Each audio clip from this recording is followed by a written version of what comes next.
Hey guys, I finally finished the Dan Wesson 50 cal mod. I'll try and make this video pretty short because I've got a lot to get through.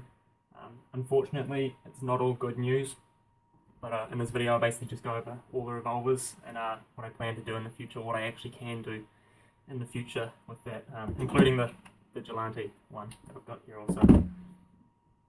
So, like I've said in my other videos, this was originally the 4.5mm Dan Wesson airsoft BB gun, or BB revolver, which I've converted to take 6 50 cal paintball rounds in a 3D printed cylinder made from PLA. The air seal is printed and there's a brass barrel put in there and it is fixed in position. The caliber on that is .503, I think, from memory. That's basically it. If I ship these, or when I ship these, they'll probably come disassembled just to help them get through customs and lower the shipping cost a bit. But assembly wise, you just have to put the barrel or the shroud into the gun and then put these 2 pins in, one there and then one up here, and then you just glue the seal in place, which is this black part here. That just helps the cylinder rotate easily and keeps the air sealed in when you're shooting. I'll include a couple of these, so if it falls out, you lose it, you break it, whatever, you can just glue a new one in. Same with the velocity adjustment, which is in here. So it's powered by just a compression spring. Take it off. So yeah, if you can see that. So basically this part here is replaced with one of these. It's just a 3D printed version of it, pretty much exactly the same.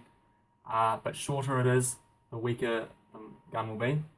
The longer it is, the more powerful it will be. So if you want it shorter or lower the velocity, what you need to do is replace it with one of these, and then you can actually file down the back, the side without the hole in it, to slightly shorten it, and then you can adjust the velocity like that. I'll include a couple of these in if you buy them, buy the revolvers. And I'll open source the files for these so you can print as many of these as you want. Same with the seals in here, so you don't have to worry about that. Just go to your local library or wherever there's a printer. Yeah, they're available. I can get them in 8-inch, 6-inch, I think 4-inch, and sometimes 2.5-inch versions. And I guess what I was saying before about the bad news is I did a bit of research and asking around in some local shops, and basically these have been made illegal to import into New Zealand. And it's not just what I've talked about before with the import permits. Due to tightening of import restrictions, you can't actually import these at all into New Zealand. So availability is pretty much next to none. I know there's a shop in Tauranga that's got 2 4-inch gloss black revolvers on display, and there's a shop down south that has one of these. Those are the only brand new ones that I've found so far. So it's not really if I can make them, it's whether I can actually get them. They still come up from time to time on Trade Me, which is the eBay of New Zealand. Secondhand, which I'll buy them periodically and convert. But this won't be a full product that I have that you can just order whenever. It's basically just on availability. Because there's only a certain amount of these left. They're quite rare as it is in New Zealand. So, I mean, honestly, it's just get in quick, or, it's kind of tough luck. I know it's a shitty situation. I was pretty bummed out to find that out, that you couldn't get them in anymore. But yeah, most shops just are completely out of stock on these and just don't have them anymore. Price-wise, I can do the conversions for 200 New Zealand dollars. So the price is that on top of whatever it costs to get these. Second-hand, it can be anywhere from 150 to 250. Which, I mean, if it's 150, it's the same as buying one from the States. It's about 110 US dollars. To get them new, I think these ones are 330. These are 370 or 380, I think. So it's whatever the cost it is for these, plus $200 for me to convert it, and that includes the cylinder and the barrel and the labor and whatnot, plus shipping on top of that. So the price isn't really fixed as such. If you want to get like the one of these that's new, then yeah, that price will be fixed. If you want me to buy them new, then yeah. But if it's second hand, the price will vary up and down depending how much it actually costs me to get them. yeah, there's not too much else to go over. Oh, yeah. Okay, I can appreciate that a lot of you have never seen one of these before, don't know what it is, don't know what's involved with the work and that, but no, I'll not be selling these as kits. That's... You know, if I was selling these as kits, you might as well do all the work yourself. Because, I mean, all I really do is have a printed cylinder. That's about it. Most of the work is just in labour, dremeling out the inside of the shroud, cutting the barrel down to length, cutting out all this, making sure the cylinder spins fine, it all cycles fine, so the kit's not really possible for that. For the Vigilante, yeah, that is possible. I'll talk about that later. And cylinder-wise, I can print more cylinders, yes, but if you want to have, you know, speed loaders as such, or more cylinders, you need these parts, which is the arm, this, well, you don't really need this pin, and the teeth here. You can buy more of these shells, that's not a problem. So basically you'll need to sacrifice an old broken Dan Wesson and take these parts from it to give you more cylinders. Because reloading, you'll just flick it out, take this assembly out, put in another one, and you're good to go. So I mean, I can only sell them with one cylinder, because you know, I just can't get the parts. Well, I mean, you can't even buy them new, that I know of anyway. I do have a little shooting video that I'll put at the end of this.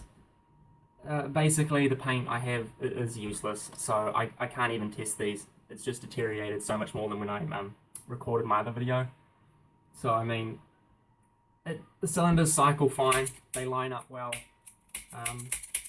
but I can't do enough testing to actually make this a full-on product. So if you want to buy these, it's on the basis that you become a tester for it, and I'd love to hear your feedback, if I need to change some things slightly, or just what you think can be improved, any problems that arise, basically like that. Because yeah, there's a couple other 50 cal paints that I've found in New Zealand, but I don't really have the funds to go around buying a box of each and testing them. Not when I'm going back to uni next month. So yeah, that's pretty much the future of the Dan Wesson 50 cal mod for me. It pretty much died where it started. I mean, I can make them and I will sell them, but it'll be very slow supply. So if you want them, get in quick. If you want me to buy the new ones and convert them, you'll have to put in a deposit to cover the cost of getting the new one, and then pay the rest when it's finished, obviously. Oh yeah, the screw, it's included. It's not in this one, but it is in this one. Basically, you can have that in or out depending on how you want to run it. If it is in, the cylinder won't slide out, so you can just do it here. If you want to reload like that, if you take the screw out, you can slide it out like that. That's all that is. This is the one I'm keeping, I think. Yeah, so I'm keeping this one.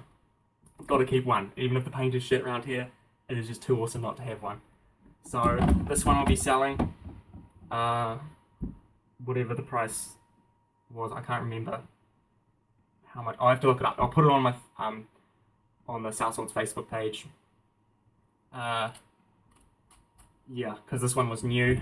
This one was the first one, so this is the one you see in the shooting videos. This one I'll be selling at a discount because one, it was the first, so there were some mistakes. This thing's actually been shared completely from the bolt attached to that, so it's just glued in place. It doesn't actually really do anything. You can run it without it, fine. Also, the trigger is worn, like the sear on the trigger is worn, so the hammer slips like that. I mean, it still fires fine. Or if you pull it slightly first, the trigger slightly first, then you can use the hammer. Yeah, that'll be selling as discount. Keeping this one, selling this one, hopefully buying some more, making some more revolvers. And then that kind of brings me to the Vigilante revolver. The Vigilante itself is not going to be continued. I'm not continuing a 43. That pretty much is none in New Zealand, so that makes testing impossible. And I'm going to stick with the 50 cal paint. So there will be a 50 cal version of this. It's basically a bolt-on kit. So I'll be selling the front and lots of spare cylinders. This will be a lot cheaper, a lot easier to ship, a lot cheaper to ship. Basically just not as strong, and obviously the Dan Wesson compared to the Crossman, you know, not the nicest looking marker or air pistol. I mean how it works. So yeah, I'll be redoing this. That's not, I've still got another 2 products that I'm releasing before I'll even look at the Vigilante again. One of them is the first Strike C96. That is, I've actually got a working frame just to the left of me here, which I'm not showing yet, but it's the first Strike C96 is pretty much finished. I'm just doing some of the furniture now and final touches, just in between filling out orders for the C96. So yeah, that's basically it. For those New Zealand guys who can source these moderately easy, I'd say, then yeah, just send them to me, and I can do the mod for $200. No, I can't import them or import the parts. That's illegal, and I'm not getting into that whole mess with customs. And yeah, it's not worth it. Not worth trying to break the law for that. So sorry, there'll be a very limited supply. If you want them, get in quick. If you want a new one, get in even quicker. Yeah, I'll show you the shooting video now of this one that I did. Basically, the first 3 shots or 4 shots went fine, and then one broke, pretty much disintegrated the round. And then I was shooting out bits of paint at about 250 feet per second. But you see the first couple of shots, I think the first one was 293, all working fine until I got to some crappy paint. And all the other test runs after that were just about the same, so there's no point in me even uploading them. Before I forget though, last thing, hopefully, is the ball detent system. Because basically there's not really anything there that you see. It's basically because I wanted a really good seal to get the high velocity, which as you've seen, over 300 feet per second, instead of like the Crossman, how it has a bit cut out in the center for the seal. Now not some of you, a lot of you are going to criticize me for this and say it's pretty cheap, but hey, it works really well. The detent system, I don't think you can actually see, I haven't used them here, but what you do, you get a thin layer of tape. Now, bear with me, if you can see this, like this, and you just wrap it around the inside of the cylinder. Just something like that, a strip like that, until the paint is firm to push in, but not too difficult. Basically the reason why I did this was, one, it worked really well, and 2, not gonna lie to you guys, 50 cal paint is pretty shit at the moment. There's not really any good boxes that I know of, and cases that I know of, that are really good quality yet. So some rounds will be really big, some brands will be really big rounds, some will be small rounds. So this lets the user kind of customize exactly how large the tent system will be, and keep the round in place. I mean, even I found some would roll out and some would fit in quite snug. So this lets you adjust that. Another problem I got told off with the 3357s was in some of the hotter states in the US. It basically turns the tent system in the 3357 to just a liquid. So I mean, there's lots of heat resistant tapes you can use, and you just put it around the inside, kind of like that. But you know, I can't need some tweezers to do that. So yeah, that's fully adjustable by the user. I know that probably sounds pretty cheap, but hey, it works really well. I haven't had any problems with it. I used it in this one. Yeah, there's one of them there on the lower side of this. You probably can't see it, sorry about that. But yeah, it worked really well. I think that's pretty much all I need to get over. I probably missed a bunch of stuff. Oh yeah, one of the things, there's a lot of work with hand tools and the Dremel involved in this, so there will be mistakes. They won't be all the same. Hopefully I can make them look quite nice, but you'll see like on there where I've slipped with the Dremel and it's just cut a bit down there. I mean, it's just cosmetics. It depends if you're really worry about that or not. It'll be definitely more noticeable on the black ones because it's obviously silver, if you can see, underneath aluminium. So yeah. Like on this one, it was quite bad at the front there. It slipped and cut away a bit. I mean, it's not too hard to paint over if you worry about that. So yeah. Let me know what you guys think. I know it's a shit situation, but hopefully this hasn't been too long.